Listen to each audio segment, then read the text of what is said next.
आज के इस रविवार कार्यक्रम में आप सबका स्वागत है।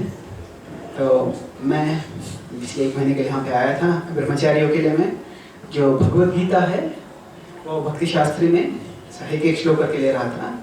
तो आज भगवद गीता का जो अंतिम विभाग है हम सबके लिए लेंगे। तो 18वें अध्याय के 64वें श्लोक से 78वें श्लोक तक हम जो आखिरी 15 श्लोक है भगवद गीता के वो लेंगे हम। तो यहाँ पे श्लोक दिखाई देंगे। श्लोक का जो हिंदी और जो देवनागरी और ट्रांसलिटरेशन रोमन दोनों में है। तो आज हम भगवद गीता के 18वें अध्याय के 64वें श्लोक से शुरू करते हैं और 78वें श्लोक तक लेंगे हम। तो मैं एक श्लोक पहले बोलूँगा, फिर आप दोहरा सकते हैं इधर पीछे, फिर उसमें हम चर्चा करेंगे। इस तरह से हम एक श्लोक करके चर्चा करेंगे। तो 64वां जो श्लोक है,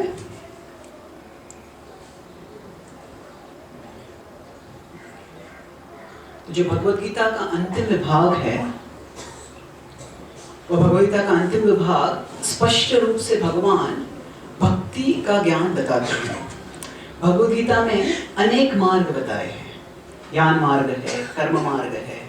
ऐसा मार्ग किस लिए है? वास्तव में हम सबको शांति और सुख प्राप्त करने के लिए। हम शिव शांति और सुख चाहते हैं। भगवद गीता की शुरुआत में क्या हो गया था? अर्जुन एक बहुत ही बड़े संकट में पड़ गए थे। वो संकट केवल शारीरिक नहीं था, वो एक युद्ध करने वाले थे और युद्ध में उनके प्रतिद्वंद्वी जो थे वो बहुत महान योद्धा थे।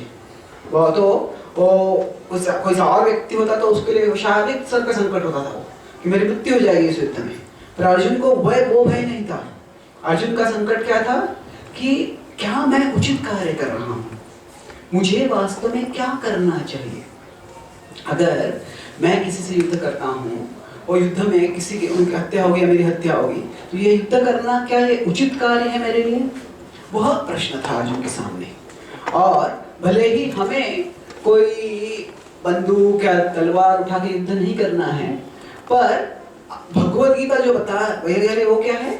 वो अर्जुन के अंदर जो भावनाओं का युद्ध हो रहा था, वो भावनाओं के युद्ध में कैसे विजय प्राप्त करके उचित कार्य करना है, उसका वर्णन भगवद गीता के ज्ञान से किया गया है।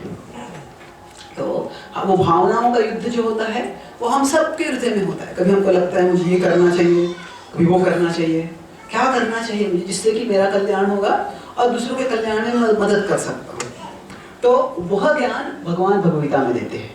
तो जो युद्ध है वह युद्ध केवल एक संदर्भ है। उसका जो अंतरंग भाव है भगवद गीता का वो क्या है कि हम किसी भी परिस्थिति में हो, हम कोई भी पेशे में हो, कोई भी देश में हो, कोई भी उम्र के हो, हम सबको मुझे क्या करना है वह सवाल होता है। तो वो सवाल का जवाब कैसे प्राप्त करना है वो भगवद गीता बताती है। तो भगवद गीता में अनेक स्तर पे भगवान ने ज्ञान दिया है। और अभी इस श्लोक में बताते हैं भगवान कि मैं अभी सबसे श्रेष्ठ ज्ञान आपको दूंगा। सर्वगुह्यतमं भूयः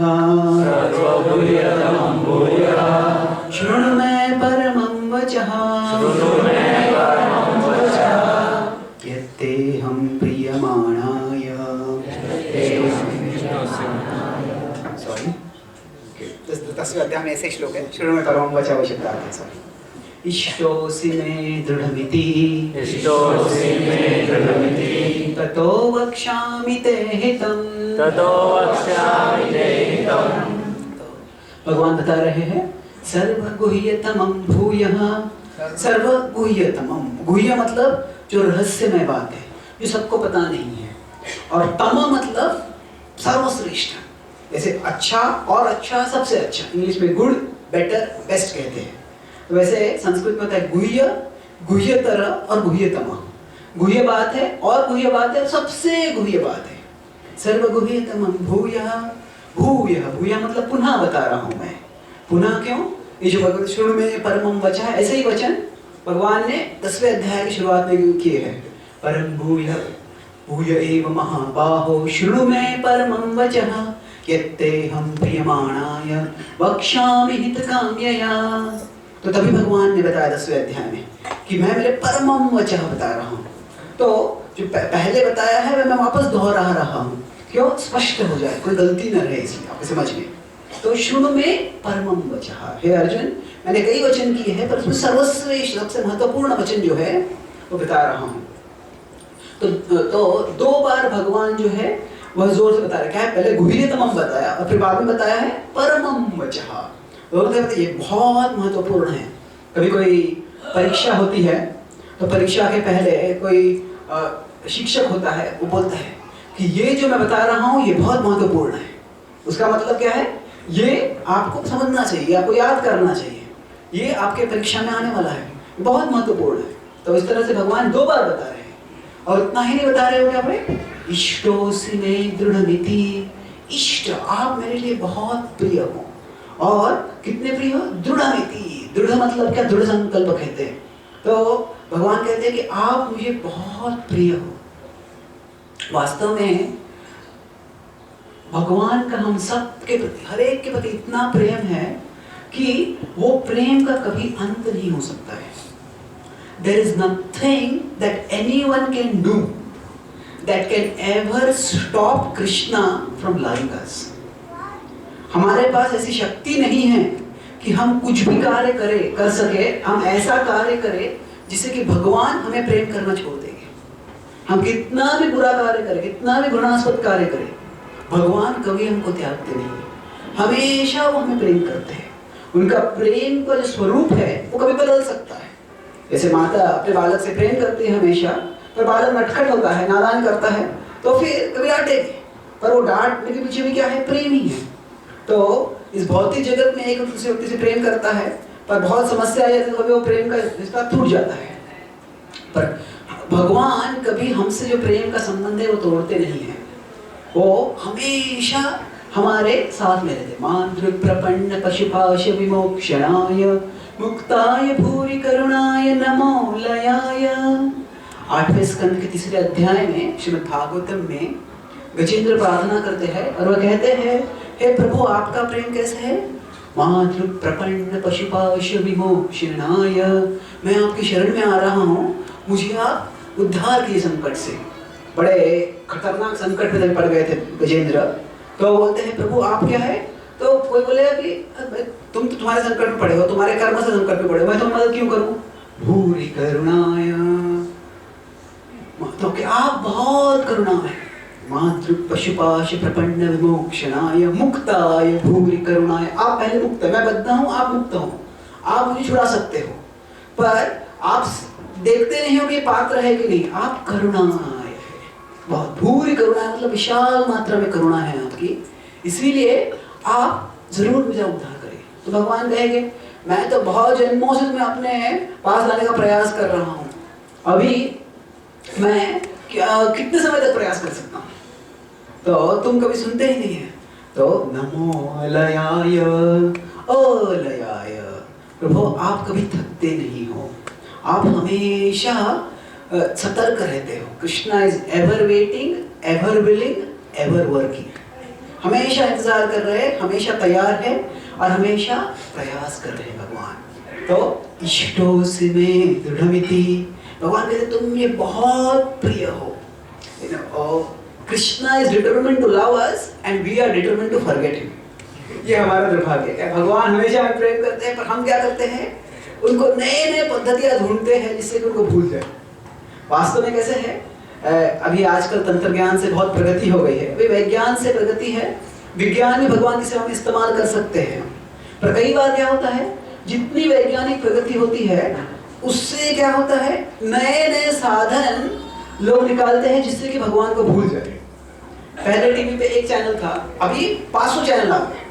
तो क्या है, 500 पद्धतियां हो गई भगवान को भूलने की। तो हजारों वेबसाइट आ गए, तो हजारों पद्धतियां निकल गई भगवान को भूलने की। तो जीवात्मा जो है, जितना प्रयास भगवान को भूल के किसी न किसी तरह से कहीं सुख निकालने का प्रयास करता है, उसमें से थोड़ा अंश प्रयास भी भगवान की सेवा में लगाएगा तो बहुत आनंद मिल सकता है। फिर भी कितना भी जीवात्मा भगवान से दूर जाता है, पर भगवान क्या करते हैं? इष्टोसि मे दृढ़मिति। बहुत प्रिय है भगवान कहते हैं। तो और क्या करते हैं? वो कहते हैं ततो वक्ष्यामि ते हितम्। क्योंकि तुम मेरे लिए बहुत प्रिय हो, इसीलिए तुम्हारे हित के लिए मैं बोल रहा हूँ। तो वक्ष्यामि ते हितम हितम, आपके हित के लिए बोल रहा हूँ।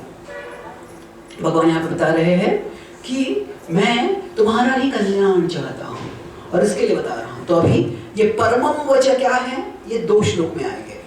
ये 2 श्लोक है। विश्वनाथ चक्रवर्ती ठाकुर ये एक महान आचार्य है जिन्होंने कई ग्रंथ लिखे हैं और भगवद गीता पर उन्होंने बहुत सुंदर तात्पर्य लिखा है। सारार्थवर्षिणी उसकी किताब का नाम है। तो सार अर्थ का जो वर्षा करता है, तो उसमें वो एक तुलना बताते हैं कि भगवद गीता क्या है, वो एक रत्न का डब्बे के समान है। तो वो क्या है, एक बहुत ही सुंदर अच्छा डब्बा है, उसके अंदर बहुत ही मौल्यवान रत्न है। तो अभी रत्न का वो डब्बे का एक ऊपर का ढक्कन होता है और नीचे का एक विभाग होता है और बीच में खजाना होता है। तो उसी तरह से कहते हैं कि भगवद गीता के 3 भाग हैं। एक पहला भाग है पहले 6 अध्याय, फिर आखिरी के 6 अध्याय और फिर बीच के 6 अध्याय।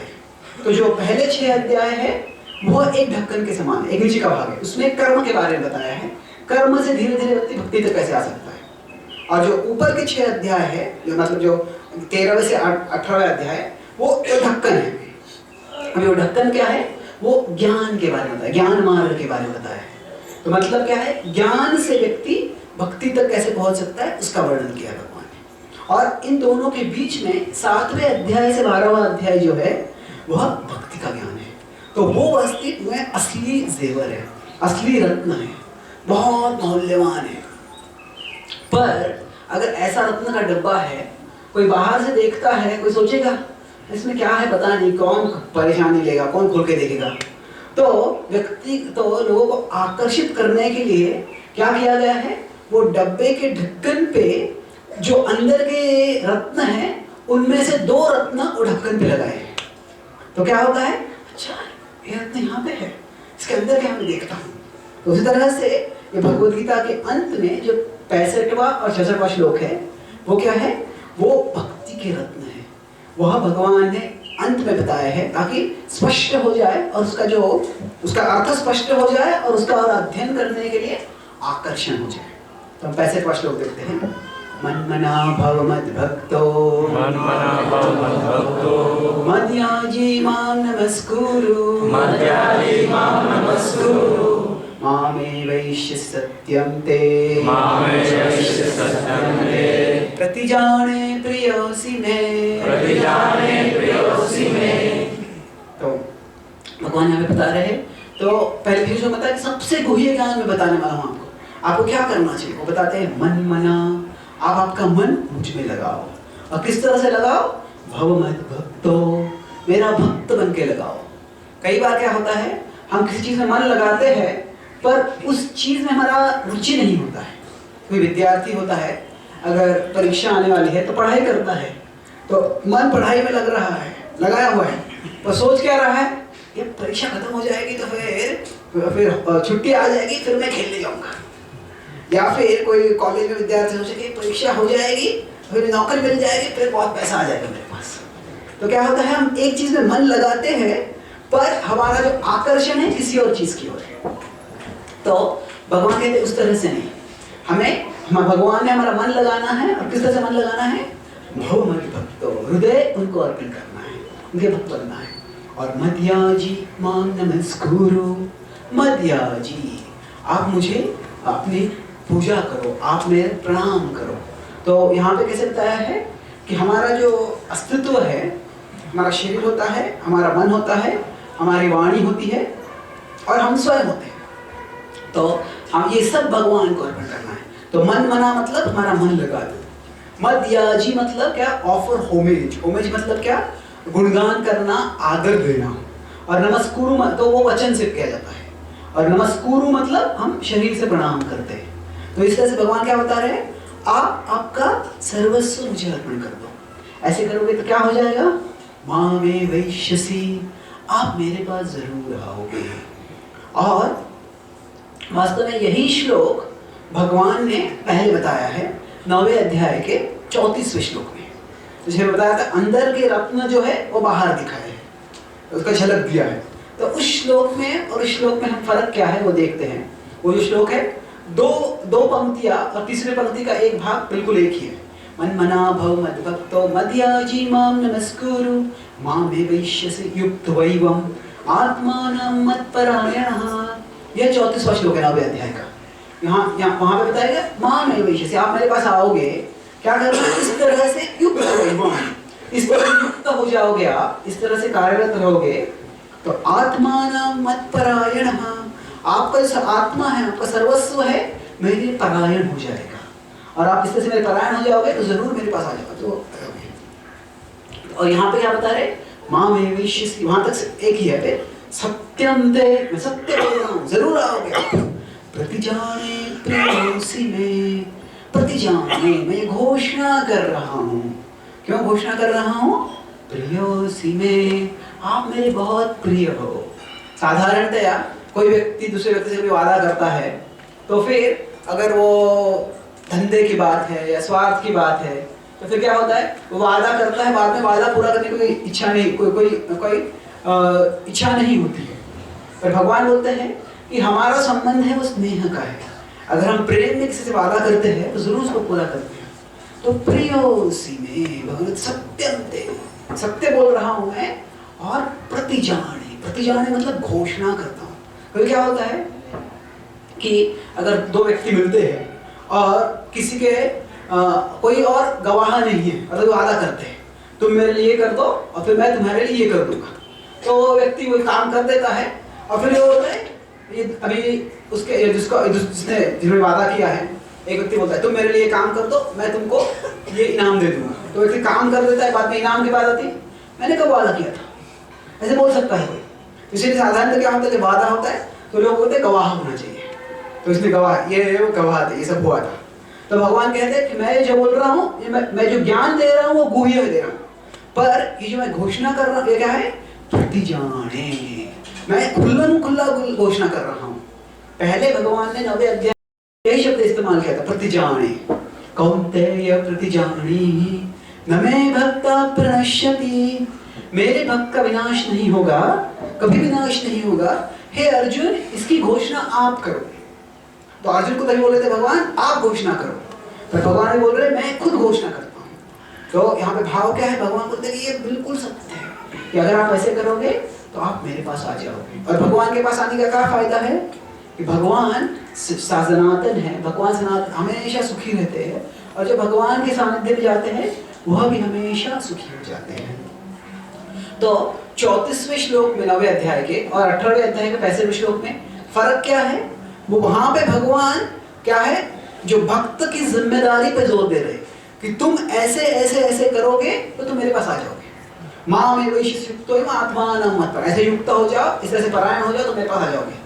पर यहाँ पे भगवान क्या बोल रहे हैं, यहाँ पे हाँ तुम ये करो, पर मैं तुम्हें आश्वासन देता हूँ कि मैं तुम्हें मेरे पास ले आऊंगा।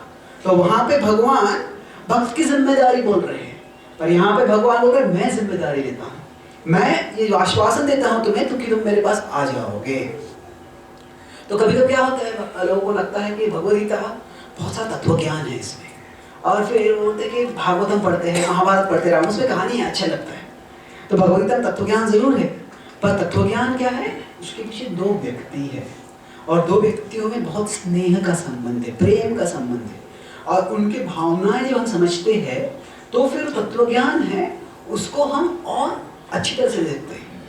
Bhagavad Gita is not just philosophy, it is love presented through the medium of philosophy. क्या है, प्रेम के माध्यम से, तत्व ज्ञान के माध्यम से प्रेम का संदेश दिया जा रहा है। तो भगवान बोलते हैं कि आप मेरे भक्त बन जाओ। तो अभी पहले भगवान ने बताया कि ये मैं सर्वश्रेष्ठ ज्ञान दे रहा हूँ और आप ऐसे करो। तो अभी अर्जुन को सवाल आता है कि शास्त्रों में इतनी सारी चीजें बताई है और आपने भी बहुत सारी चीजें बताई है, आपने कर्मयोग बताया, ज्ञान योग बताया है, देवी देवताओं की पूजा के बारे में बताया है, ये सब चीजें बताई है, अलग अलग चीजें। तो अभी उनमें से मुझे क्या करना चाहिए? अभी ये सब भी तो उचित, ये भी सब अच्छे ही, ये सब भी धर्म ही है। तो भगवान अगले श्लोक में बोलते हैं, तो अभी इसमें संदेश दे दिया, और अभी बाकी सब के बारे में क्या बोलते हैं, सर्वधर्मान् परित्यज्य मामेकं शरणं व्रज, सर्वपापेभ्यो मोक्षयिष्यामि मा शुचः। तो यहाँ पे भगवान बता रहे हैं कि हाँ अलग अलग प्रकार के धर्म है, सर्वधर्मान परित्यज्य, इन सब का आप त्याग कर दो। सर्वधर्मान परित्यज्य अगर ऐसे बोलेगा कोई तो क्या मतलब है कि धर्म त्याग करके अधर्मी बन जाओ? नहीं, वो पराधर्म स्वीकार करो। क्या पराधर्म है? माम एकम शरणं व्रज, आप केवल मेरे शरण में आ जाओ, मेरी शरण में आ जाओ। तो शास्त्रों में अनेक चीजें बताई है, पर शास्त्रों का जो अंतिम संदेश है वह क्या है? वह भगवान की भक्ति है। तो अनेक शास्त्र में बताया गया, सुभाषित आता है कि शास्त्र अनेक है, उनका अर्थ, हर एक श्लोक का अर्थ भी अनेक है। तो अनंतम शास्त्रम बहुवेदितव्यम शीघ्रम च कालम बहुव्यम च विघ्नम। क्या है? शास्त्र अनेक है, उनके अर्थ बहुत विशाल है, हमारे पास समय बहुत कम है, और जो समय है भी उसमें हमारा चित्त इधर उधर घूमते रहता है। तो इसमें क्या है? तत्सारभूतम उपासितव्यम। तो इसीलिए क्या है? उसका सार समझना है और उसकी उपासना करनी है। भगवान यहाँ पे सार बता रहे हैं। क्या? मामेकम शरणं व्रज, आप शरण में आ जाओ, मेरे ही शरण में आ जाओ, और मैं आपको संभाल लूंगा, और कुछ चिंता करने की जरूरत नहीं है। तो धर्म के भी अनेक स्तर होते हैं, तो उसमें सर्वश्रेष्ठ स्तर क्या है? भगवान की भक्ति करना। तो व्रज, व्रज ये शब्द के कई अर्थ है। एक है जाओ, जाओ मतलब क्या? अभी भगवान तो अभी सामने ही है, तो सर्व मामेकम शरणं व्रज बोलना चाहिए आओ। तो जाओ क्यों बोल रहे हैं? क्योंकि भगवान हमें बता रहे हैं कि व्रज का एक और अर्थ है। व्रज का अर्थ है वृंदावन। तो जो वृंदावन के भक्त है, व्रज के भक्त है, उनमें से सर्वश्रेष्ठ है वृंदावन की गोपियां। तो उन्होंने ये श्लोक दर्शाया था, सर्वधर्मान परित्यज्य माम एकम शरणं व्रज। माम कैसे क्या? जब भगवान ने अपनी बांसुरी बजाई और उन्होंने रास लीला के लिए गोपियों को आमंत्रण किया, तो गोपियां अनेक प्रकार के धर्म में अपने कार्य कर रहे थे। वो कोई गोपियां गृहिणियां थी, कुछ गोपियां अविवाहित थी, तो अपने अपने घरों में, पिता के घर में हो या किसी और अपने रिश्तेदारों के घर में कुछ कर्तव्य कर रहे थे, और सब कर्तव्य महत्वपूर्ण है। पर जब भगवान बुलाते हैं, भगवान की सेवा जो है सबसे महत्वपूर्ण है, तो उन्होंने वो सब त्याग दिया। जैसे भगवान ने बुलाया तो क्या हुआ? पतिसुतन्वया भ्रातृबान्धवान् अतिविलाङ्घ्यते अन्त्यच्युतागतः गतिविदस्तव उद्गीतमोहितः कितवयोषितस्त्यजेन्निशि। तो गोपियां बताते हैं गोपी गीत में, दशम स्कंद के 31वें अध्याय में, पतिसुतन्वया भ्रातृबान्धवान्, अनेक प्रकार के रिश्तेदार थे, बोल रहे मत जाओ मत जाओ मत जाओ, पर अतिविलाङ्घ्यते, वो सब को छोड़ के वो तुरंत चले गए।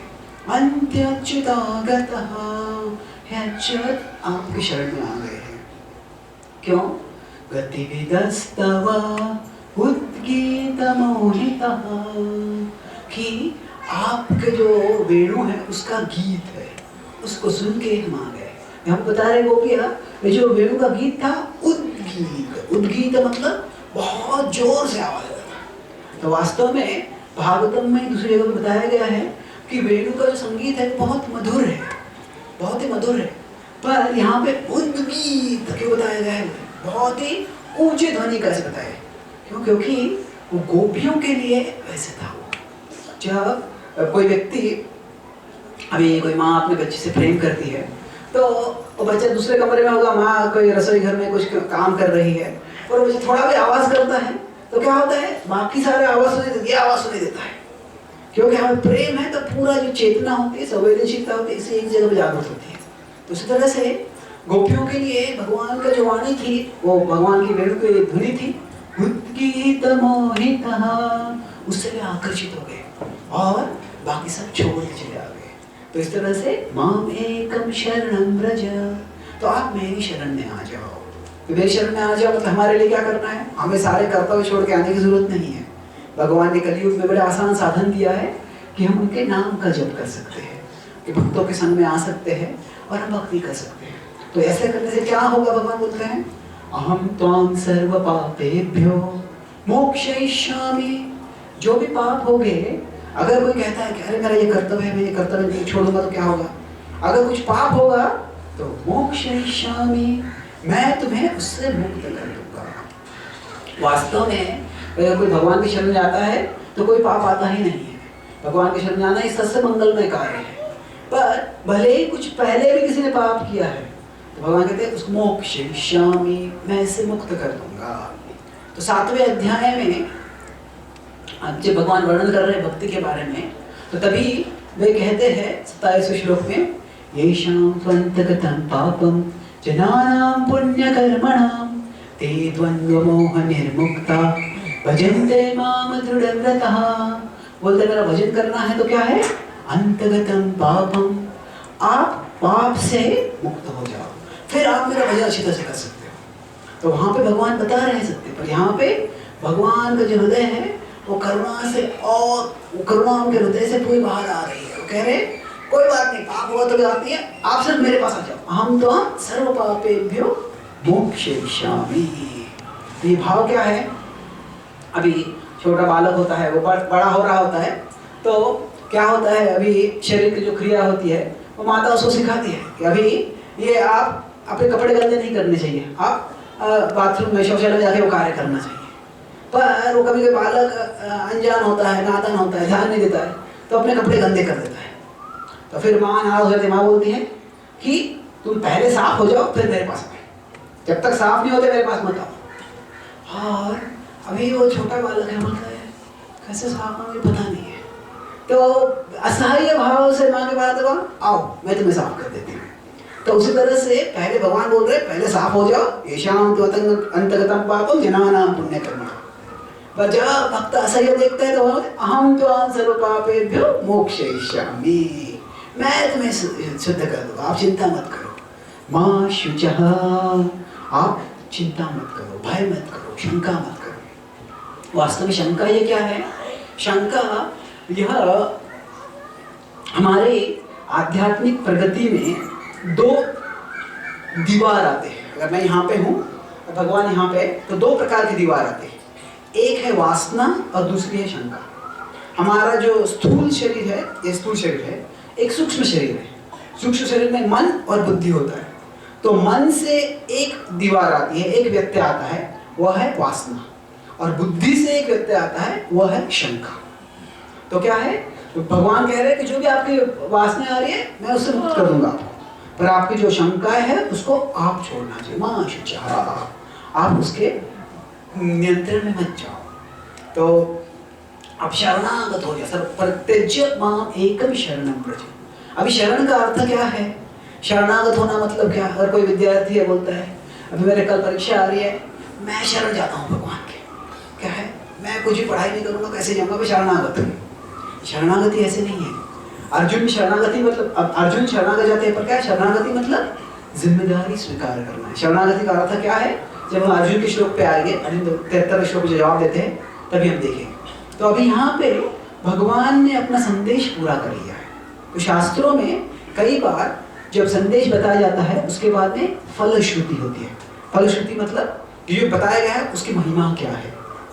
तो अभी बताते हैं भगवान 77 के श्लोक शुरू करते हैं। तो क्या बोलते हैं अभी? सबसे पहले इदं तेना तपस्काय ना भक्ताय कदाचन न च शुश्रूषवे वाच्यं न च मां योऽभ्यसूयति। तो ये जो ज्ञान है पहले बताया था 63 श्लोक 64 श्लोक की गुह्य ज्ञान है। तो इसीलिए भगवान कहते हैं सबको मत बताओ। इदं ते, ये जो ज्ञान है किस किस को मत बताओ? न तपस्काय, जो तपस्या नहीं करते हैं, जो धीर नहीं है उनको मत बताओ। ना अभक्ताय, जो भक्त नहीं है उनको ये ज्ञान मत बताओ। कदाचन, कभी मत बताओ ज्ञान। न च शुश्रूषवे वाच्यं, जिनमें सेवा भाव नहीं है, शुश्रूषव सेवा भाव नहीं है, उनको मत बताओ। न च मां यो अभ्यसूयते, और जो मेरी ईर्ष्या करते हैं उनको ये ज्ञान मत बताओ। अभी ये सुनेगा तो बचा कौन है फिर भी? ऐसे ही तो लोग दुनिया में हैं, तो ईर्ष्या करते हैं, सेवा भाव नहीं है, भक्ति नहीं है, तपस्या कितने लोग करते हैं। तो अर्जुन के मन में सवाल आएगा कि किसको पता है फिर? वास्तव में क्या है यहाँ पे? भावना का भाव, भावना का ये वाक्य है। कैसे है? अगर कोई पिता है, अभी पिता बहुत अमीर है और उनकी जो संपत्ति है, उनका खजाना है, और खजाने के बिल्कुल अंदर के विभाग में बहुत ही परम मौल्यवान जेवर, कोई रत्न है, इतने मौल्यवान है कि सारे बाकी राष्ट्र की संपत्ति उससे ज्यादा है, तो बड़े ही मौल्यवान रत्न है। तो कभी अपने पुत्र के प्रति बहुत स्नेह होता है तो वो खजाना खोलते हैं और दिखाते हैं ये सब रत्न है। और अभी जब वो रत्न स्नेह के कारण बताते हैं, फिर बाद में बोलते हैं कि जो स्नेह ये बहुत मौल्यवान है, तो तुम्हारे जो भाई बहन हैं उनको इसके बारे में मत बताओ। वो क्या है, ये जो इतने मौल्यवान है, अगर उसका मौल्य समझ भी नहीं आएगा तो फिर उसको लापरवाही से ले लेंगे। तो वो जो रत्न है, ऐसे नहीं कि भगवान ज्ञान छिपा के रखना चाहते हैं। पिता जो है, जो भी उनके पास खजाना है, वो किसके लिए? अपनी संतान के लिए ही है। पर उनकी इच्छा क्या है कि उनकी जो संतान है वो परिपक्व हो जाए, जिम्मेदार बन जाए। जिम्मेदार बनने के बाद उनको वो खजाना दे सकते हैं। तो इसीलिए भगवान क्या बोलते हैं अर्जुन को कि हे अर्जुन, ये जो मैं ज्ञान दे रहा हूँ यह बहुत ही बढ़िया ज्ञान है, और जो अभी तक परिपक्व नहीं है वो ये ज्ञान को समझ नहीं पाएंगे, इसीलिए उनको ज्ञान मत देना। तो भगवान की अब ये पहले बताते हैं कि ज्ञान मत दो, पर अभी अगले श्लोकों में बताएंगे कि ये ज्ञान का प्रचार करो। तो मतलब क्या है? भगवान की इच्छा है जरूर ये ज्ञान का प्रचार हो, पर क्या है साथ साथ, वो प्रचार करने के साथ साथ क्या है कि लोगों की पात्रता भी होनी चाहिए। जैसे बताता पिता की इच्छा क्या होती है कि मेरी शादी जायदाद है, सारा खजाना है, मेरे संतानों को दे दूं मैं। पर वही जो पिता सारा अपने संतानों को देना चाहते हैं, वो क्या करते हैं, जब वो बालक होगा 5 साल का 10 साल का तभी नहीं देते हैं। क्यों? क्योंकि तभी तक बुद्धि का विकास नहीं हुआ। कई बार क्या होता है, कोई बहुत अमीर माता पिता होते हैं, वह जो अपनी व्हाट इज विल, वसीयत, अपनी जो वसीयत बनाते हैं, तभी वो ऐसे लिखते हैं कि वसीयत में कि ये जो पैसा है, ये पैसा मेरे पुत्र का ही है, मेरे बच्चों का ही है, पर वो एक साल में इतना ही, हर साल में एक साल में इतना पैसा निकाल सकते हैं। और वो बोलते हैं अगले 5 साल तक, अगले 10 साल तक, अगले 15 साल तक वो इतना पैसा निकाल, सब पैसा उनका ही है, पर वो इतना ही निकाल सकते हैं। तो क्या है, क्योंकि पैसा आ जाता है, नशा आ जाता है, तो क्या होता है फिर कैसे खर्च कर देते हैं कैसे समझ नहीं आता है।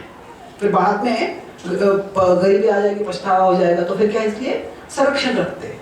तो उसी तरह से भगवान चाहते हैं कि ज्ञान सबको दे, पर वो ये भी चाहते हैं कि जीवात्मा है वो परिपक्व हो जाए, वह समझे कितना मौल्यवान ज्ञान है।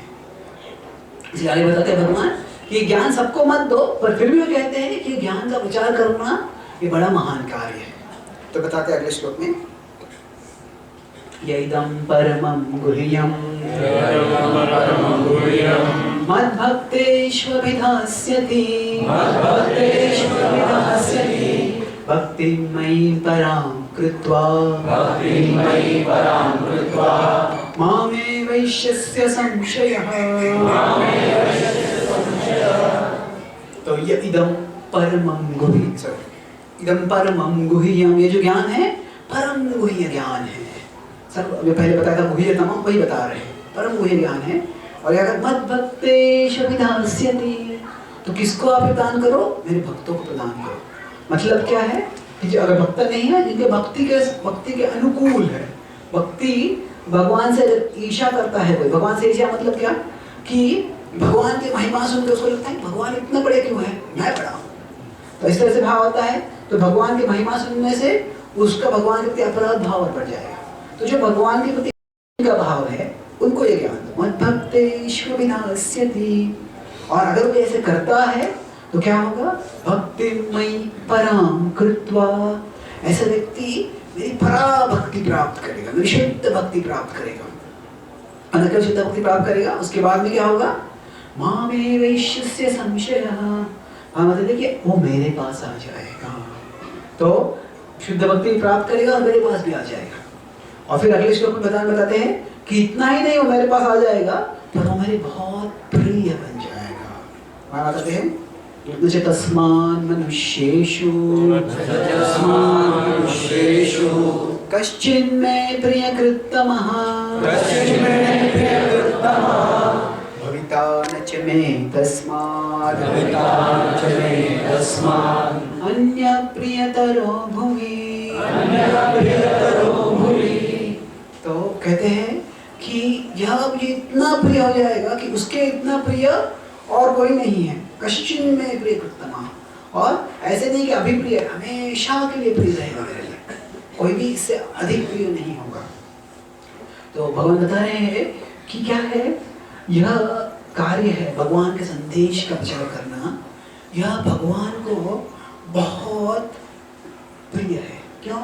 क्योंकि भगवान एक पिता के समान है और उनकी इच्छा क्या है कि उनकी संतान है गुमराह हो गई है, घर छोड़ के चले गए हैं, वो घर आ जाए वापस। तो वो उनकी बहुत तीव्र इच्छा है कि सब हम सब भगवान की संतान है, भगवान के पास आ जाए। पर फिर भी साथ साथ भगवान कभी जबरदस्ती नहीं करते, भगवान किसी पे जोर नहीं लगाते हैं। तो हमारी स्वेच्छा का भगवान आदर करते हैं। तो वो इच्छा तो करते हैं हम उनके पास आ जाए वापस, पर फिर भी वो जबरदस्ती नहीं करते हैं। तो उनकी जो तीव्र इच्छा है कि हम उनके पास आ जाए, वो इच्छा की पूर्ति में अगर कोई मदद करता है तो वो उनको बहुत अच्छा लगता है। अगर मान लीजिए कोई पिता है, तो बहुत बड़े राजा या राजा जैसे आलिशान ऐश में रहने वाले व्यक्ति का कोई पिता है, पुत्र है, और वह किसी गलतफहमी हो गई, झगड़ा हो गया, घर छोड़ के चला गया।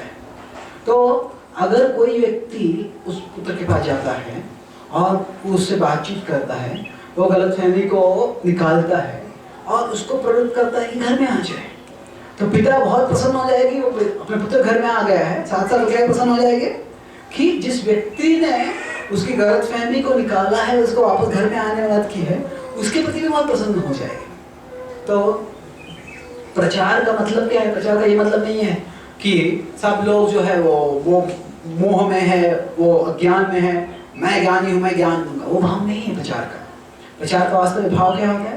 प्रभुपाद जी बोला करते थे, क्या है प्रचार मतलब? बोले कि प्रभुपाद जी उनके शिष्य जो थे पाश्चात्य देशों से थे और उनको वैदिक संस्कृति का कुछ पता भी नहीं था, पर उनको प्रभुपाद जी बोलते थे कि वास्तव में आप सबको भगवान ने भेजा है, आप सबको मेरे गुरु ने भेजा है, आप क्या कि मैं आपकी सेवा करके भगवान की सेवा कर सकूँ, आपकी सेवा करके मैं अपने गुरु की सेवा कर सकूँ और उनके पास आपको ले आ सकूँ। तो क्या है जो हम प्रचार करते हैं, मतलब क्या है?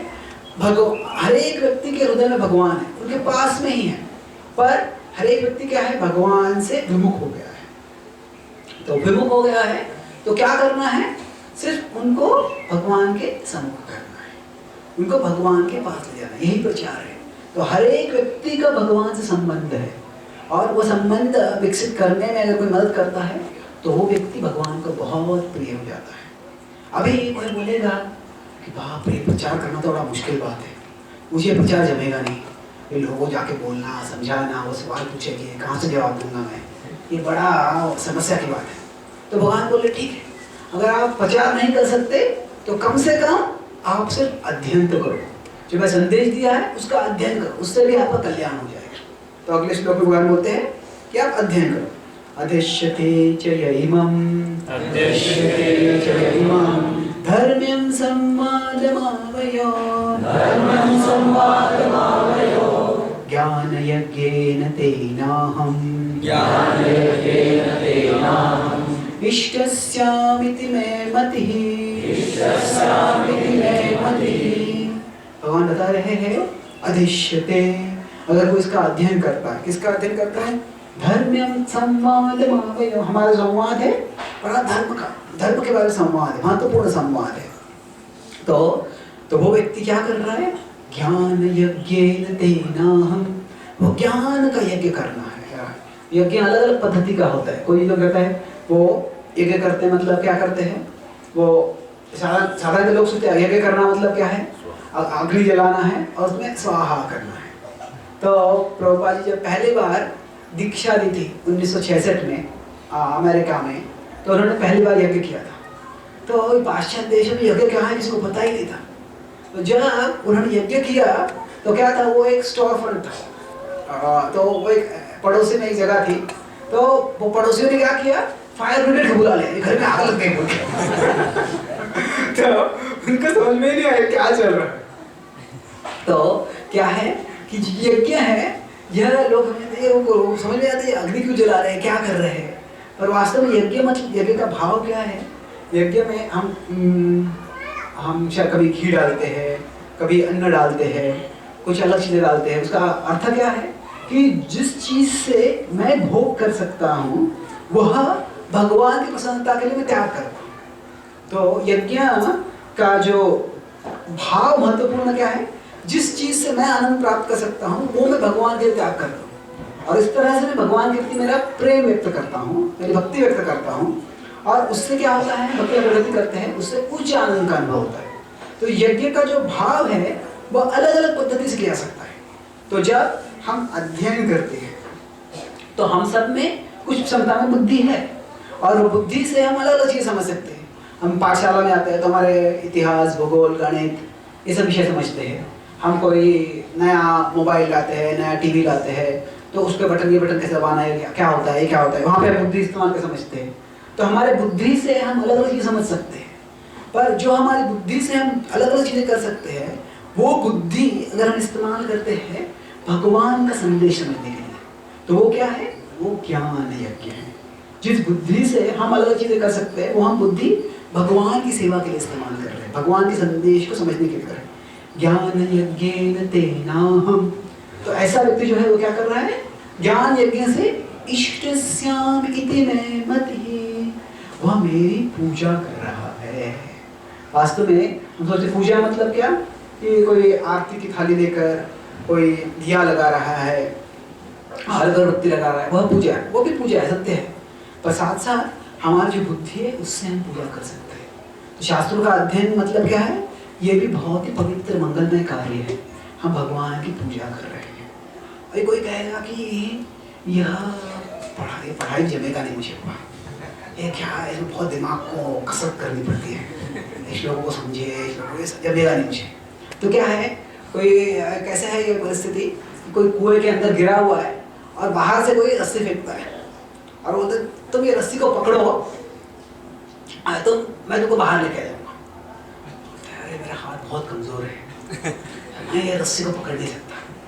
तो पहले श्लोक में क्या बताया, आप प्रचार करो आपका उद्धार हो जाएगा, तो वो रस्सी को पकड़ो बाहर आ जाएगा, तो रस्सी पकड़ नहीं सकता है।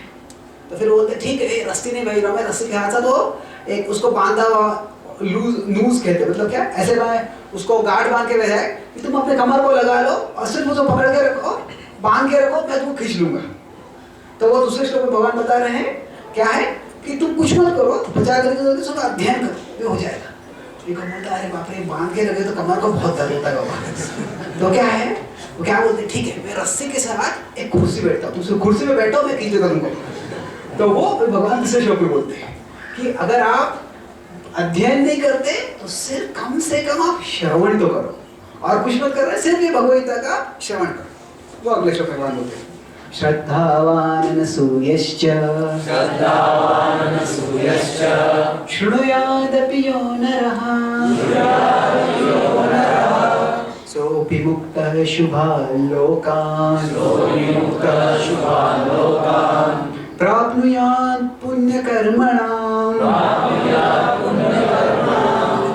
तो कहते श्रद्धावान अनसूयश्च, अगर श्रद्धा के साथ, ईर्ष्या के बिना आप सिर्फ श्रवण करते हो, शृणुयादपि यो नरः, जो मानव श्रवण करता है वो क्या होगा, सोऽपि मुक्तः शुभान् लोकान्, वह सारे अशुभ से मुक्त होके जो शुभ लोकान्, स्वर्गलोक नहीं, स्वर्गलोक से ऊपर जो है लोक, यहाँ पे हमारे आचार्य बताते हैं क्योंकि भगवान के बारे में श्रवण कर रहा है तो वो श्रवण की शक्ति से वो भगवान के करीब जाएगा। तो स्वर्गलोकों में देवतागण होते हैं पर वहाँ पे भगवान नहीं होते, और स्वर्गलोक से ऊपर ऐसे अलग लोग होते हैं, ध्रुवलोक होता है।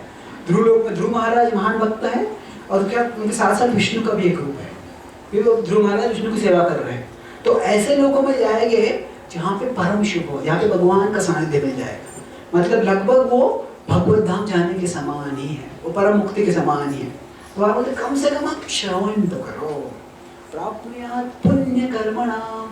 तो तो जो पुण्य कर्म से बड़े दुर्लभता से मुश्किल से मिलता है, वहाँ आपको सिर्फ श्रवण करने से मिल जाएगा। तो अभी यहाँ पे भगवान ने अपना संदेश और फलश्रुति भी पूरी कर ली है। तो अभी वो पूछते हैं कि क्या अर्जुन, क्या आपको सब कुछ समझ में आ गया है?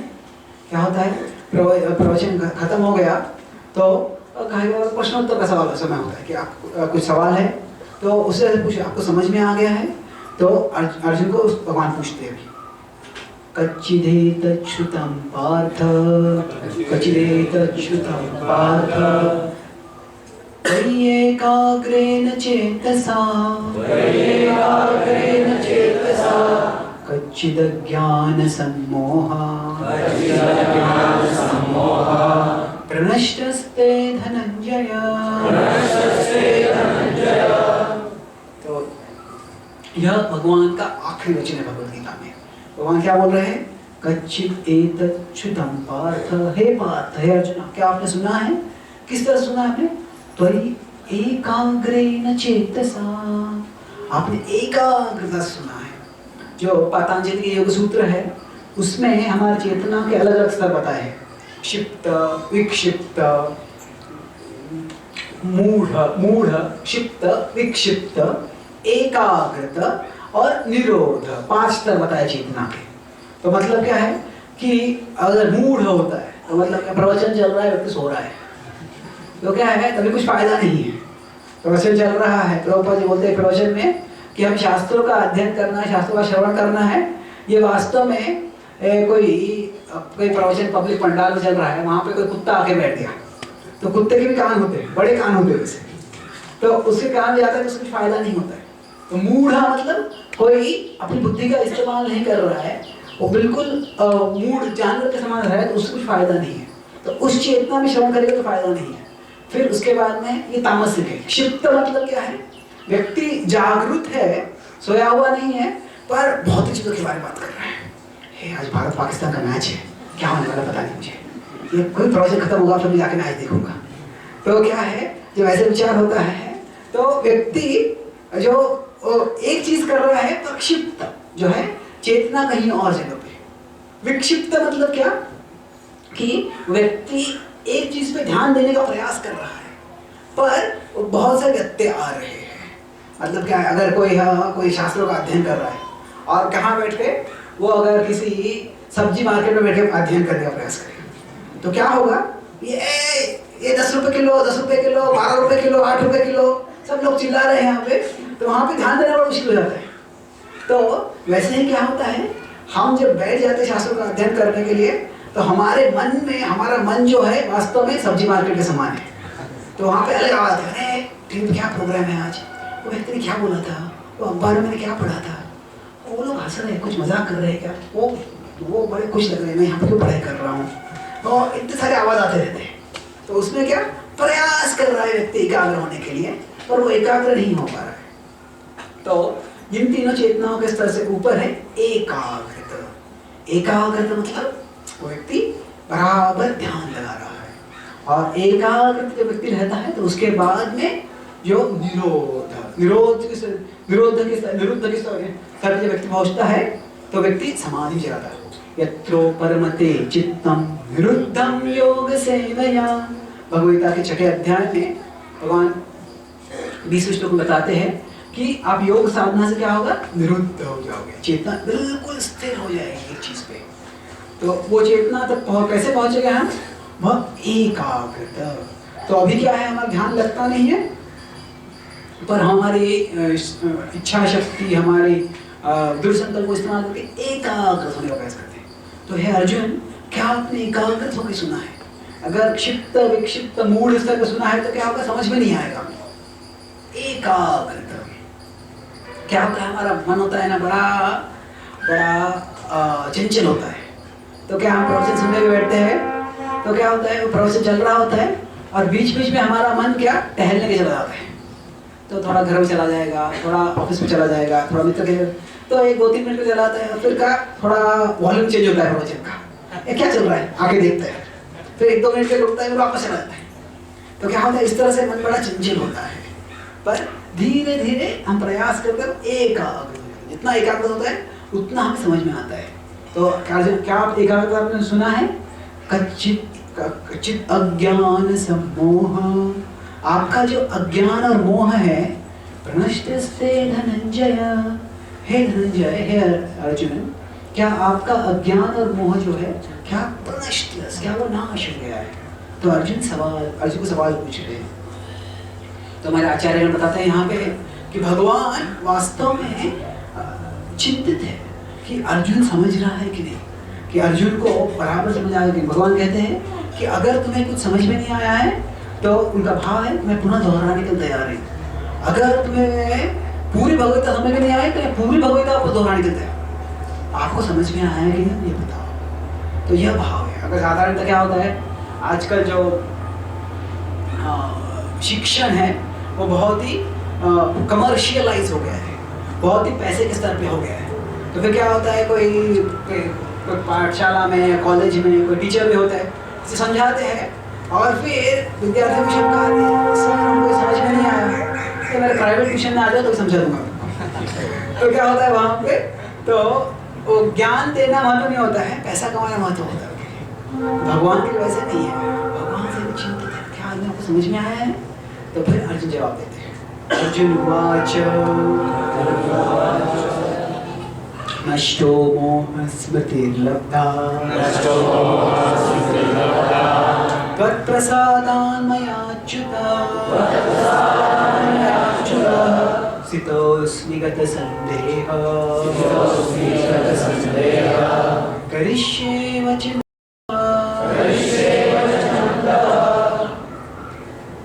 तो अब भगवान ने पूछा कि आपका मोह का नाश हो गया? नष्टो मोह प्रनष्ट, तो वही शब्द नष्टो मोह, मेरा मोह नष्ट हो गया। और फिर क्या? स्मृति लब्धा, जो भक्ति का ज्ञान है वो वास्तव में कोई पराया ज्ञान नहीं है, वो हमारा स्वाभाविक ज्ञान है। हम उसको भूल गए हैं क्योंकि बाहर से आवरण आ गया है। वास्तव में क्या है, हम सब अंदर से शुद्ध है। और जैसे अभी ये लाइट है, ये अभी मान लीजिए पीला कलर का लाइट, इस पर अगर मैं लाल फिल्म लगा देता हूँ तो उसमें जो लाइट आएगा वो लाल आ जाएगा, पर वो फिल्म लाल निकाल देता हूँ तो क्या होगा, और फिर लाइट आएगा। वैसे ही क्या है, हमारी चेतना पहले शुद्ध है, पर भौतिक कार्य के कारण उस पर बुरे संस्कार हो गए हैं और उसके कारण अभी हमारी चेतना अलग अलग प्रकार से दूषित हो गई है, पर वह शुद्ध हो जाती है। तो क्या होता है फिर? स्मृतिर्लब्धा, जो पहले था वो पुनः प्राप्त हो जाता है। और ये कैसे हुआ है? त्वत्प्रसादान् मयाच्युत, तो आपकी कृपा से हुआ है। और भगवान आप कौन हो? अच्युत हो। तो ये बहुत महत्वपूर्ण है कि जब भगवद्गीता की शुरुआत होती है तो भगवान को संबोधित करते हैं अर्जुन, तो वो पहला नाम जो इस्तेमाल करते हैं वो अच्युत ही है। सेनयोरुभयोर् मध्ये रथं स्थापयामि अच्युत, तो ये पहला नाम इस्तेमाल करते हैं भगवान के लिए अच्युत, कि आप मेरे रथ को दोनों सेनाओं के बीच में आप प्रस्थापित कर दो। और वही वो नाम इस्तेमाल करते भगवद्गीता के अंत में अच्युत। तो दोनों में अच्युत ही है, पर क्या है, फर्क हो गया है, अर्जुन के भाव में फर्क हो गया है। अच्युत मतलब क्या, कि भगवान कभी च्युत नहीं होते, भगवान कभी गलती नहीं करते, भगवान कभी मोह में नहीं पड़ते हैं, भगवान हमेशा दिव्य स्तर पे रहते हैं, हमेशा सबके कल्याण के लिए ही कार्य करते हैं। तो ऐसे जो भगवान है, भगवान ऐसे कल्याण के लिए कार्य कर रहे हैं, फिर भी इस दुनिया में दुख क्यों है? कि भगवान अच्युत है पर हम च्युत हो जाते हैं, हम गलत कार्यों में लग जाते हैं। तो भगवद्गीता की शुरुआत में क्या था कि अर्जुन भगवान को आदेश दे रहे थे, ऐसे करो ऐसे करो, क्या करो, मेरा रथ को आप सेनयोरुभयोर् मध्ये रथं स्थापयामि अच्युत, मेरे रथ को आप बराबर बीच में लेके जाओ। तो अभी क्या हो गया है, भगवद्गीता के अंत में वो भगवान तो वही अच्युत है, पर यहाँ पे क्या हो गया, करिष्ये वचनं तव, मैं आपके वचन का पालन करूंगा। तो भगवद्गीता की शुरुआत में अर्जुन भगवान को आदेश दे रहे थे, पर भगवद्गीता के अंत में अर्जुन भगवान से आदेश स्वीकार कर रहे हैं। दोनों समय में भगवान अच्युत है, पर क्या है, अर्जुन पहले च्युत हो गए थे, अभी वो अच्युत के साथ आ गए हैं, तो वह फर्क है। सेनयो, तो भगवान बताते हैं अर्जुन बताते हैं स्थितोस्मि गतसन्देहः, अभी मैं बराबर स्थित हो गया हूँ। और गत संदेह, मेरा संदेह चला गया है। यह भगवद्गीता के श्रवण का परिणाम है। क्या होता है, हमें इस दुनिया में अलग अलग प्रकार से माया प्रलोभित करती है, मोह आता है। तो भगवद्गीता की शुरुआत में क्या हुआ, बराबर दृढ़ संकल्प से अर्जुन आया था कि मैं युद्ध करूंगा, और जब आया तो क्या हुआ, उसने देखा अरे इतनी सारी सेना, इतने सारे रिश्तेदार, कैसे युद्ध कर सकता हूँ, मैं युद्ध नहीं करूंगा। और फिर श्रवण किया, तो फिर उससे फिर युद्ध करने की क्षमता की, दृढ़ संकल्प की बुद्धि पुनः जागृत हो गई। तो क्या होता है, इस दुनिया में साधारणतया हमारे आँखों से माया प्रवेश करती है और हमारे कानों से कृष्ण प्रवेश करते हैं। तो जितने हम प्रत्यक्ष प्रमाण पे जोर देते हैं, इतना हम आँखों से देखते हैं, तो इतने सारे लोग सुखी है, इतना ऐश्वर्य है, इतने अंतर्ज्ञान है, इतनी सारी सुविधा है, बस मैं कुछ प्राप्त करूँगा सुखी हो जाऊँगा। भक्ति करने की क्या जरूरत है। जितना हम प्रत्यक्ष प्रमाण पे जोर देते हैं, उतना क्या होता है, हमें भक्ति करने का जो दृढ़ संकल्प है वो कम होने लगता है। वैसे ही अर्जुन के हाथ हो गया। पर जब वो श्रवण करते हैं तो क्या होता है, करिष्ये वचनम। हमारा क्या दुनिया में दिखता है कुछ समय के लिए सुख रहेगा, पर बाद में दुख आने वाला है। यहाँ पे कुछ भी शाश्वत नहीं है, कुछ भी शाश्वत नहीं है। जो इतिहास में बड़े बड़े राज्य थे, वह क्या है, एक क्षण में, जो ग्रीक राज्य था, उसमें एक शहर था पॉम्पे नाम का, और वो जो शहर था बड़ा ही समृद्ध शहर था, बहुत ही, वहाँ पे रईस लोग रहते थे। अचानक क्या हो गया, एक भूकंप आ गया, एक वोल्केनो क्या होता है, ज्वालामुखी का विस्फोट हो गया, और फिर वह पूरा एक पल में पूरा जो शहर था, शहर ही नहीं, शहर के आसपास का सारा इलाका नष्ट हो गया।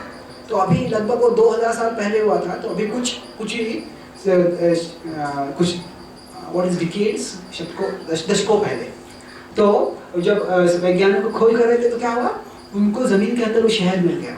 और वो शहर में क्या था, ऐसा था कि लोग, कोई व्यक्ति है वो अपने घर में बैठा हुआ है और वो चाय पी रहा है, तो चाय का कप उसके हाथ में है और वो कुर्सी पे बैठा हुआ है, और वैसे के वैसे वो पूरा नष्ट हो गया। तो उसका जो शरीर है, शरीर का मांस तो चला गया, पर जो उसके जो हड्डियां है वो उसी वो कप को पकड़े हुए उस परिस्थिति में।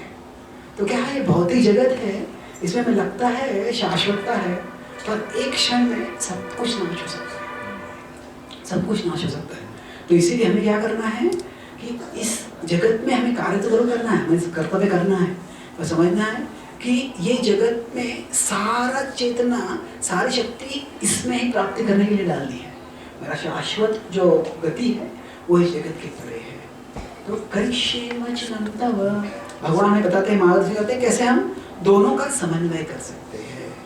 तो अभी देखिए महत्वपूर्ण है, भगवद्गीता के अंत में कृष्ण, अर्जुन ये नहीं बोल रहे कि मैं युद्ध करूंगा, वो युद्ध तो करते हैं, पर जो भगवद्गीता का मूल संदेश क्या है, युद्ध करना है संदेश नहीं है।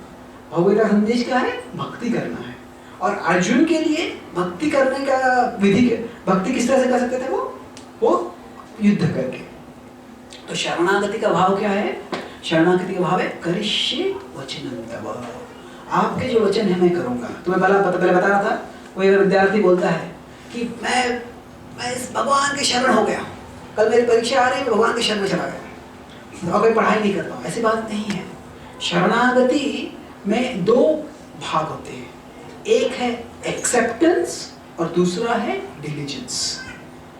एक्सेप्टेंस मतलब क्या, स्वीकार करना, ठीक है। शरणागति का भाव है कि स्वीकार करता हूँ कि यही परिस्थिति है, अभी किसी भी कारण से, मेरे पूर्व कर्मों से, भगवान की योजना से, कुछ भी हो जाए, इस परिस्थिति में आ गया हूँ, तो इस परिस्थिति को मैं स्वीकार करता हूँ। तो ये शरणागति का एक भाग है। पर उसके साथ साथ दूसरा भाग क्या है कि जो मुझे बताया गया है, जो भगवान की इच्छा, वो इस परिस्थिति में मैं करूँगा। इससे क्या होता है, कोई व्यक्ति बीमार है, तो अगर बीमार हो गया है तो भी डॉक्टर बोलते हैं कि आपको हॉस्पिटल में एडमिट होना पड़ेगा। तो अभी अगर कोई व्यक्ति वो स्वीकार ही नहीं करता है बीमार हो गया, नहीं सब कुछ ठीक है, सब कुछ ठीक है, मैं हॉस्पिटल में क्यों एडमिट हो जाऊँ, तो तब तक क्या, जब तक वो डॉक्टर जो बोलते हैं वो करने के लिए स्वीकार नहीं करता है, बीमार हूँ मैं, स्वीकार नहीं करता है, तब तक कुछ हल करने के मार्ग ही नहीं है। तो जब हम डॉक्टर के पास जाते हैं तो एक भाग है कि हम स्वीकार करते हैं कि अभी बीमारी आ गई, गंभीर बीमारी है, और उसके साथ साथ क्या है, सिर्फ स्वीकार करना सफल है नहीं। डॉक्टर बोलते हैं ठीक है आपको ये दवाई लो, आप इस तरह से अन्न आपका आप ये परहेज रखो, आप इस तरह से करो, ये करो, तो वो भी करना होता है। तो ये दोनों होता है। शरणागति मतलब ये केवल निष्क्रियता नहीं है, उसमें सक्रियता भी है। और सक्रियता का जो भाव है, करिष्ये वचनम तव, मैं आपके वचन करूँगा। जो बाइबल में जीसस को जब जहर देने वाला होता है तो तभी क्या होता है, वो जूडास उनका एक शिष्य होता है जो उनके साथ बिट्रेयल गद्दारी करता है, और वो उसके कारण उनको अगले दिन वो मार डाल जाते हैं। तो वो पिछले दिन जब जीसस को अंदाजा आता है कैसे होने वाला है, तो भगवान से प्रार्थना करते हैं, वो कहते हैं कि O father let this cup pass but let thy will be done not mine. Let this cup pass मतलब क्या, उस समय क्या होता था कि अगर कोई गुनहगार है उसको मारना होता है तो उसको एक कप में जहर दे देते हैं और वो जहर पिला देते थे। सोक्रेटिस नाम का एक बड़ा विचारवान था ग्रीक, उसको हेमलॉक नाम का जहर देके मार डाला था। तो ऐसे ही तो जीसस बोल रहे हैं कि हे भगवान, अगर ये संकट निकाल सकते हैं तो आप निकाल दो। लेट दिस कप पास मतलब ऐसा संकट ना आए, पर late thy will be done not mine, कि आपकी इच्छा पूरी हो, आपकी जो इच्छा है वही हो, मेरी इच्छा नहीं। मतलब वो शरणागति व्यक्त कर रहे हैं।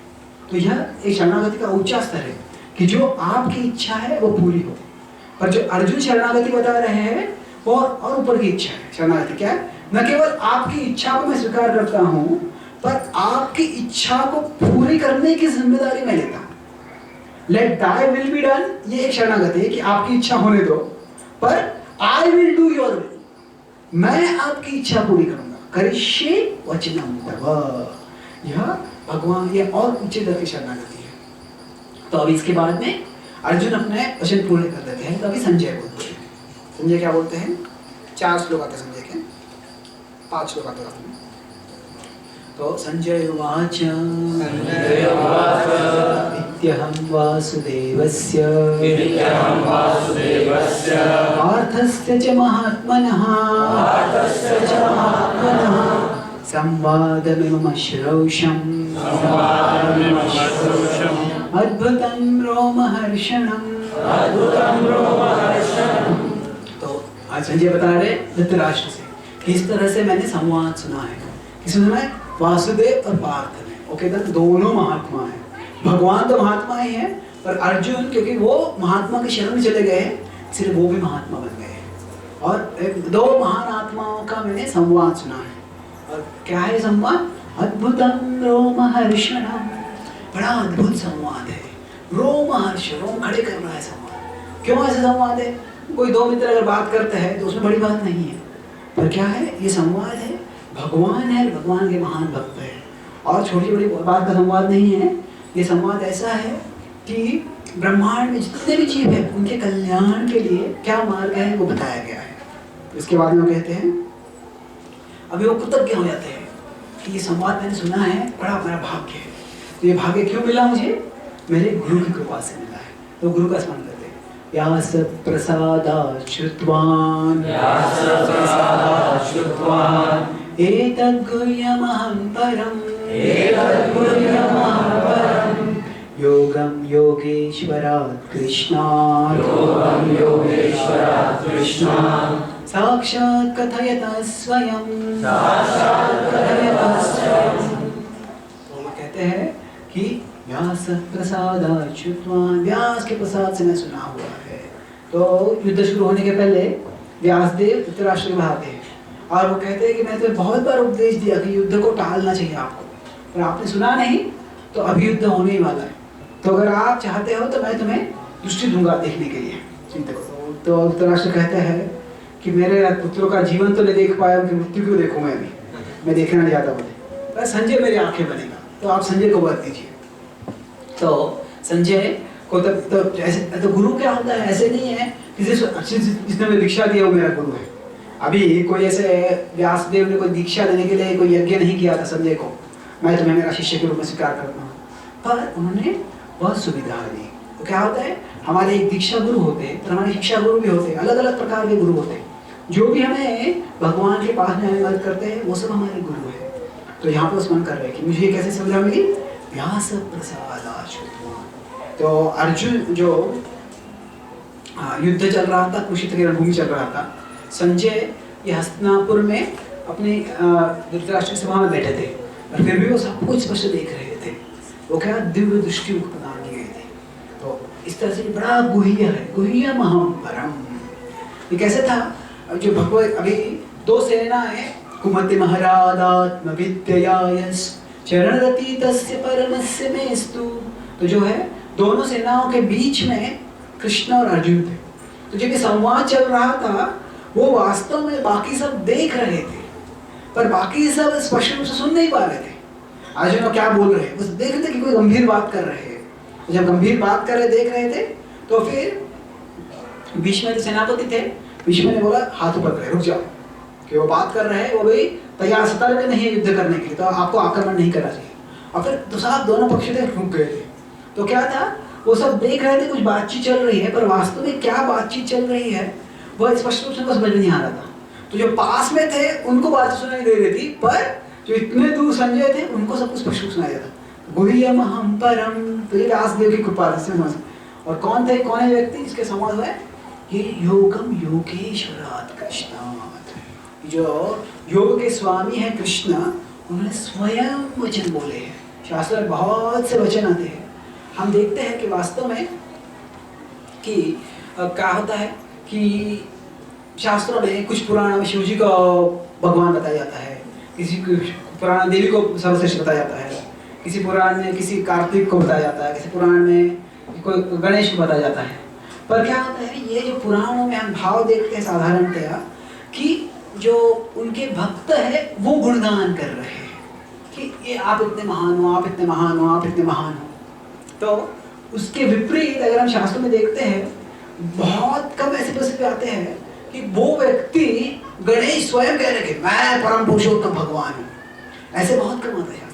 और पूरे एक किताब में वही व्यक्ति कह रहे, घोषणा कर रहे हैं मैं भगवान हूँ। ऐसा कोई किताब नहीं जिसमें पूरे किताब में शिव जी बता रहे हैं कि मैं परम पुरुषोत्तम भगवान हूँ। क्या होता है, तो भक्त जब गुणगान करते हैं तो उसमें थोड़ा बहुत अतिशयोक्ति आता है, पर साक्षात कथयता स्वयं, भगवान स्वयं यहाँ बता रहे हैं, खुद का जो पद है वो ज्ञान दे रहे हैं। और वो कहते हैं उसके बाद में कि ये सुन के कैसे, तो पहले बोलते हैं कि कितना अद्भुत ज्ञान है श्रवण करने को मिला, और ये श्रवण करने के बाद अब मैं स्मरण कर रहा हूँ। स्मरण करने से क्या हो रहा है परिणाम, बहुत दो श्लोकों में बोलते हैं। राजन् संस्मृत्य संस्मृत्य संवादमिमम् अद्भुतम् केशवार्जुनयोः पुण्यम् हृष्यामि च मुहुर्मुहुः। तो राजन हे धृतराष्ट्र, संस्मृत्य मैं इसको बार बार स्मरण कर रहा हूँ। स्मरण कर रहा हूँ तो क्या हो रहा है, ये बड़ा अद्भुत संवाद है, उसका स्मरण कर रहा हूँ, उससे हृष्यामि च मुहुर्मुहुः, बार बार मैं हृष्य हो रहा हूँ, बड़ा आनंदित हो रहा हूँ। और इस संवाद में पूरा संवाद एक अद्भुत था, पर ये क्या होता है, कभी कभी जो नरेशन होता है, नरेशन मतलब वर्णन होता है, और उसमें कुछ एक्शन आता है। तो क्या होता है, एक्शन में बड़ा आकर्षण होता है। और मान लीजिए कोई अभी गौर पूर्णिमा आ रही है, तो गौर पूर्णिमा का प्रवचन चल रहा है, और उसके बीच में ही, प्रवचन के बीच में अचानक ड्रामा चालू होता है, जो बताई जा रही है, अचानक वो लीला का ड्रामा चालू होता है। तो क्या होता है, तो सब जो सो भी गए होते हैं आकर्षित होते हैं, क्या क्या चल रहा है देखते हुए। तो क्या होता है, जो नरेशन है, जो वर्णन है, उसमें रुचि आती है, पर उसमें कुछ कार्य आ जाता है तो उसकी और रुचि आती है। तो ये पूरा गीता का संवाद जो है ये बड़ा आकर्षक है, पर उसमें एक्शन कब आया था, वो 11वें अध्याय में आया था, जब भगवान ने अपना विश्व रूप दिखाया था। तो संजय बोलते हैं कि जो विश्व रूप जो था विशेष, वो भी मुझे स्मरण हो रहा है। तो इस श्लोक में बोलते हैं कि मैं पूरा संवाद याद कर रहा हूँ, स्मरण हो रहा है। तो अगले श्लोक में बोलेंगे कि जो विश्व रूप जो है वो मुझे याद आ रहा है, वो बड़ा अद्भुत रूप था। तो तच्च संस्मृत्य संस्मृत्य रूपमत्यद्भुतं हरे विस्मयो मे महान् राजन् हृष्यामि च पुनः पुनः, हृष्यामि च पुनः पुनः। तो हृष्यामि च मुहुर्मुहुः, हृष्यामि च पुनः पुनः, भाव एक ही है, बड़ा हर्ष हो रहा है। तो रूपमत्यद्भुतं हरे, जो विश्व रूप था वो इतना विशाल रूप था कि वास्तव में कुछ भी दिखाई नहीं दे रहा था। नान्तं न मध्यं न पुनस्तवादिं, वो कहाँ अंत है कहाँ, वो कुछ भी समझ में नहीं आता। अर्जुन इतना विशाल रूप देख के आश्चर्यचकित हो गए। तो अगर हम विश्व का चित्र देखते हैं तो वास्तव क्या देखते हैं, यहाँ पे हम अर्जुन देखते हैं, फिर यहाँ पे कृष्ण देखते हैं, कृष्ण से हाथ कर रहे हैं और विश्व रूप दिख रहा है। तो वैसे अर्जुन जब विश्व रूप देख रहे थे, अर्जुन को कृष्ण नहीं दिख रहे थे, कृष्ण अदृश्य हो गए थे, सिर्फ विश्व रूप देख रहे थे। इसीलिए जो विश्व रूप में काल रूप देखता है अर्जुन को, तो अर्जुन कृष्ण को नहीं, कृष्ण होगा तो कृष्ण को पूछेंगे कौन है, और कृष्ण है ही नहीं, तो इस विश्व को आप कौन हो वो पूछते हैं।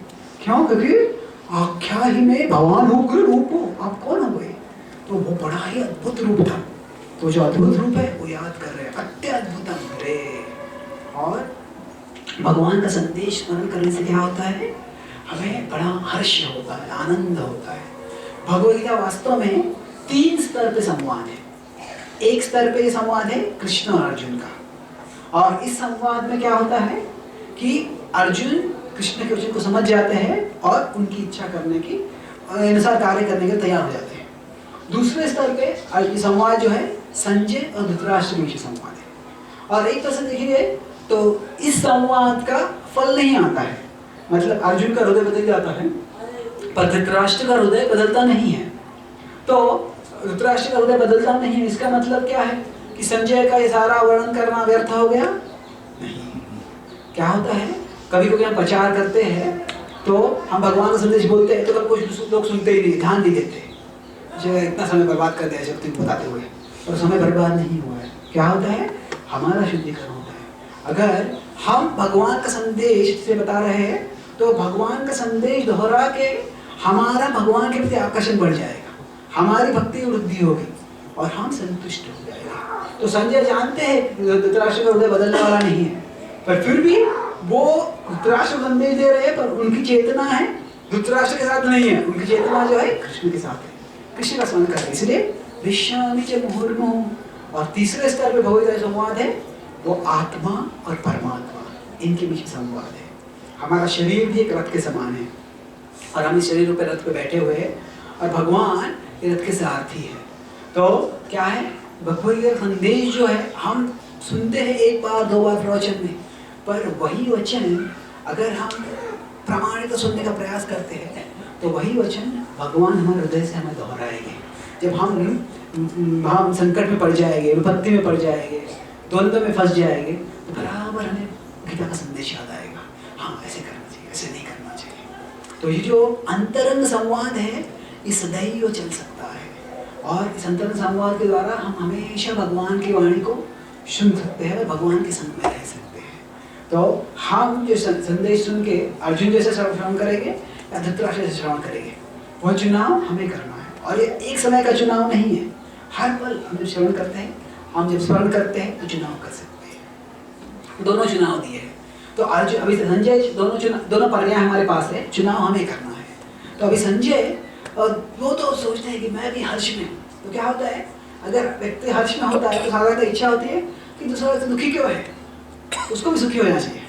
अगर मान लीजिए अगर अभी एक व्यक्ति कोई बड़ी मेजबानी बड़े फीस्ट खा रहा है और बाद में सामने एक व्यक्ति मायूस पड़ा हुआ है, तुम भी खाओ, तुम भी भूखे हो। तो अर्जुन की संजय की इच्छा क्या है, मैं इतना हर्ष कर रहा हूँ, धृतराष्ट्र को हर्ष करना चाहिए। और धृतराष्ट्र को हर्ष करने के लिए क्या करना पड़ेगा, उसको अपनी भौतिक आसक्ति छोड़ के भगवान की शरण जाना होगा। तो उसकी ओर प्रवृत्त करने के लिए वो बोलते हैं कि वास्तव में भगवान के पक्ष में जो है उनका ही विजय होगा। तो वो आकृष्ट हो गया। यत्र योगेश्वर कृष्णो यत्र पार्थो धनुर्धरः तत्र श्री विजयो भूति ध्रुवानीतिर्मतिर्मम। तो वो कहते हैं जहाँ पे कृष्ण साधारण व्यक्ति नहीं है, कृष्ण कौन है, योगेश्वर है, सबसे बड़े महान योगी है वो। अब जानते हैं कि भगवद गीता के पहले युद्ध होने वाला था, तो अर्जुन और दुर्योधन दोनों गए थे कृष्ण के पास उनका सहायता मांगने के लिए। तो अर्जुन ने कृष्ण को मांग लिया और दुर्योधन ने नारायण सेना को मांग लिया। और दुर्योधन बड़ा प्रसन्न हो गया था कि अर्जुन भावुकता में, एक कृष्ण है, युद्ध में ही करने वाले हैं, शस्त्र में उठाने, क्या फायदा है कृष्ण वैसे, और ये मूर्ख हो गया क्या, मुझे अच्छा सौदे में मैं जीत गया, सोच के बड़े आनंद से आ गया था। जब वो आ जाता है तो पहले भीष्म के पास, भीष्म को बताते, भीष्म के सेनापति होते, पूरी एक नारायण सेना लेके आया। तो भीष्म बोलते, अरे मूर्ख, नारायण के बिना नारायण सेना क्या करेगी। तो भीष्म तो भक्त है, भीष्म ऐसे बोलेंगे, पर वो सोचता है कि भीष्म तो क्या है समझ नहीं आता। तो शकुनी के पास जाता है, शकुनी वो सोचता है कि शकुनी जो है, शकुनी वो मेरे से धूर्त है, तो वो क्या करेगा, वो मैं कितना बुद्धिमत्ता से लेके आया है, वो मेरी सराहना करेगा। तो शकुनी के पास जाते हैं। शकुनी क्या होता है, धूर्त होता है। वो कहता है शकुनी, दुर्योधन से कहता है तुम मूर्ख हो, क्या है युद्ध में वास्तव तुम्हें, वो शकुनी कहता है कि तुमने देखा नहीं मैं तुम्हें कैसे जीत दिलाई, ये युक्ति से जीत दिलाई। शक्ति से व्यक्ति जीतता नहीं है युद्ध में, युक्ति से जीतता है। और मैं कितना भी बड़ा युक्ति कर सकता हूँ, दुनिया में सबसे बड़ा युक्ति करने वाला कृष्ण है। वो कृष्ण को छोड़ के तुम उसकी सेना को लेके आए। तो क्या है, धर्म की दृष्टि से देखे, युक्ति की दृष्टि से देखे, क्या है वो जो जिस जगह कृष्ण है वहीं पे विजय है। योगेश्वर कृष्ण, वहाँ पे कृष्ण है। और कृष्ण के साथ साथ अभी कौन है, यत्र पार्थो धनुर्धरः, धनुर्धर अर्जुन है। उन्होंने क्या किया है, धनुष उठा लिया है। भगवद्गीता के शुरुआत में पहले अध्याय के अंतिम श्लोक में 46 के श्लोक में क्या होता है, विसृज्य सशरं चापं शोक संवेदिन मानसः। अर्जुन ने अपना गांडीव जो अस्त्र है, जो धनुष है, उसको नीचे रख दिया। मैं नयोत्सेति गोविंदम उक्त्वा तूष्णीं बभूवः। वो कहते हैं कि मैं युद्ध नहीं करूंगा, तो गांडीव ने नीचे रख दिया है। पर अभी 78वें श्लोक में भगवद्गीता के अंत में क्या हो गया, धनुर्धरः, उन्हें गांडीव पुनः ऊपर उठा लिया है। अब ये गांडीव क्या है, ये गांडीव ये औजार है जिससे अर्जुन भगवान की सेवा करने वाले, भगवान के युद्ध करने वाले हैं। तो वो गांडीव ये सत्य है, गांडीव यहाँ पे एक अस्त्र था, पर उसके साथ साथ एक प्रतीक है किस चीज का, जो जीव आत्मा का भगवान की सेवा करने का दृढ़ संकल्प है, उसका प्रतीक है। तो गांडीव नीचे रख देना मतलब क्या, सेवा करने का हौसला खो देना।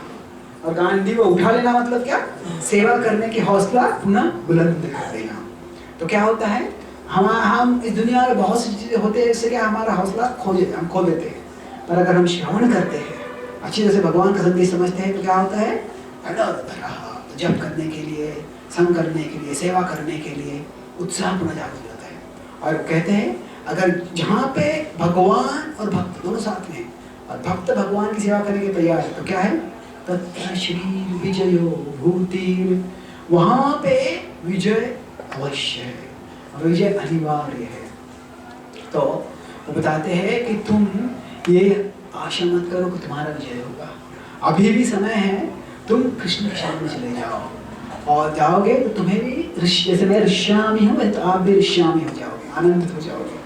तो शुरुआत में उन्होंने पूछा था, धृतराष्ट्र ने क्या पूछा था, किम अकुर्वत संजय, वो दोनों पक्षों ने क्या किया, पक्ष भाव कहता क्या हुआ उस रणभूमि में। तो वो पूरा वर्णन तो युद्ध का आएगा, वो अभी तक महाभारत के 5 जो पर्व है उसमें बताया जाएगा। ये जो है छठा पर्व, भीष्म पर्व में गीता आती है, और युद्ध जो होता है 5 पर्व तक चलता है। तो किम अकुर्वत तो उसका जवाब 5 पर्व तक चलेगा, पर संक्षिप्त में एक भविष्यवाणी के रूप में उसका जवाब दे दिया है, क्या कि जो कृष्ण और अर्जुन यहाँ पे है वहीं पे विजय होगा। तो उस तरह से हमारी दुनिया, हम जब इस दुनिया में रहते हैं तो कई बार समस्याएं आती है। तो प्रभुपाद जी को एक बार एक उनके माता शिष्य ने खत लिखा था, मैं भक्ति करने का प्रयास कर रहा हूँ, मैं बहुत समस्या आ रहा है प्रभुपाद जी, और मैं अभी हताश हो गई। तो प्रभुपाद जी बोलते उनको खत में लिखते हैं कि there is no need to become discouraged because of problems at the material level, because Krishna consciousness is performed at another level of existence. बोलते हैं कि भौतिक स्तर पर कितनी समस्या क्यों ना आ जाए, आपको हताश होने की जरूरत नहीं है, क्योंकि कृष्ण भावना ये अलग स्तर पे हम करते हैं। कैसे होता है कि अगर मैं जमीन पे चल रहा हूँ और मेरे सामने एक बहुत बड़ी गगनचुंबी इमारत आ जाती है, तो क्या वो इतनी बड़ी लगती है। पर अगर मैं हवाई जहाज से जा रहा हूँ तो क्या होता है, वही इतनी बड़ी इमारत है, छोटी सी लगती है। उसी वजह से क्या होता है, जब हम कृष्ण भक्ति करते हैं तो समस्याएं तो रहती है, पर क्या होता है, जब हम भगवान के साथ में आ जाते हैं तो हम समझते हैं कि समस्या कितनी भी बड़ी क्यों ना हो, उससे बड़े भगवान है। तो don't tell God how big your problems are, tell your problems how big God is. क्या है, समस्या आके भगवान इतनी समस्या आ गई, इतनी समस्या आ गई, इतनी समस्या आ गई, वो we don't have to become problem conscious। समस्या के बारे में चिंता करने की जरूरत नहीं है ज़्यादा, समस्या है उसका हल करना है। पर हम क्या करना है, समस्या कितनी आ जाए, कितनी बड़ी समस्या आ जाए, भगवान इससे बड़े हैं और भगवान हर समस्या का हल कर सकते हैं। उस विश्वास के साथ जब भगवान की भक्ति में लगते हैं तो बराबर विधान में बुद्धि योग, भगवान बुद्धि दे देंगे, उससे हम वो समस्याओं के परे आ सकते हैं। और जैसे अर्जुन ने विजय प्राप्त किया था, वैसे हम भी विजय प्राप्त कर सकते हैं। बहुत बहुत धन्यवाद। श्रीमद् भगवद गीता की जय, श्रील प्रभुपाद की जय, गौर भक्त वृंद की जय, गौर प्रेमानंद।